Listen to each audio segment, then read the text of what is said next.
work with narcissists No. or people who have NPD? Can I ask you why? Because I don't think I can help them. Like, I Okay. feel like I would be setting them up for failure. I have probably had a client, and I was getting to the point where I was gonna say, "Well, this isn't helping," because they would come and complain about everything in their life, but they were the center of it. And when you kind of approach somebody with narcissistic personality disorder and give them the mirror, oh, they don't like that. So they're usually going to self-select to go, or you're going to have them go. And so that was the process because there's really no, and normally I can see it coming from a mile away. 9 times out of 10, I can see it.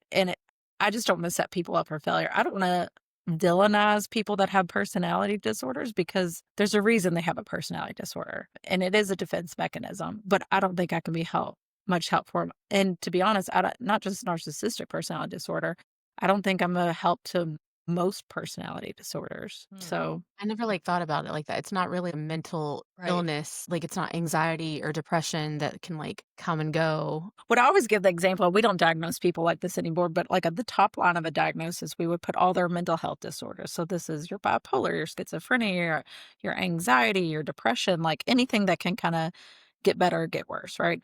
And then the second line is what remains stable over time. And the only two things that go on that line were mental retardation and personality disorders. So I always think of personality disorders the same as mental retardation. They don't get better. And that's why they went on that line. Interesting. Yeah. So when I see somebody, a lot of times I'll see clients that have partners that have personality disorders and they're working hard at it. It's kind of like addiction. Like I'm like, you're working harder than the person with the problem. Yeah. Like you can't fix it. You have to either get to a point where you say, okay, I can't fix this person. I have to accept. I either get to a place of acceptance and work on me or you got to go.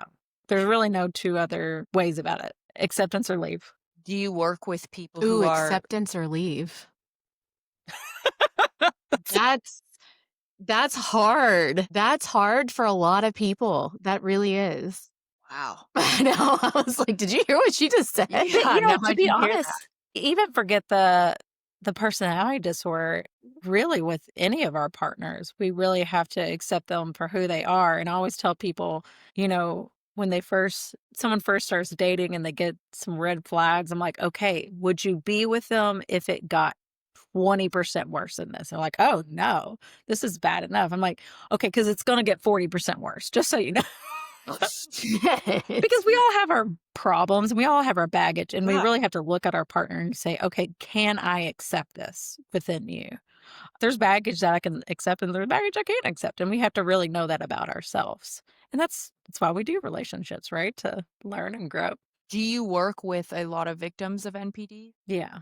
Yeah. Feel like they probably are chronically out of their bodies. Yeah, well, 'cause it's this repeating pattern, right? Because a lot of times when we think about trauma, I always say, we end up marrying one of our parents, the one parent that we couldn't, get the love or how we wanted it. And I think people think, "Oh, we just do that because that's what we know," and that's actually not true. We do it because, as kids, we have no autonomy to really do anything, fix anything. And then as adults, on a subconscious level, we have autonomy, so we're like, "Let me, get into the same situation so I can actually fix it this time because I have power and I have control and I have autonomy." And that's why we kind of repeat the pattern because we're trying to do it where we actually have some sort of control power. Well, we know it doesn't work, but we still learn a lot. So what I meet is someone a lot of times that had the narcissistic mother that now has the narcissistic wife. And I'm like, okay. And yeah, and it's the universe will keep sending you the same daggone lesson until you learn what it is that you need to learn.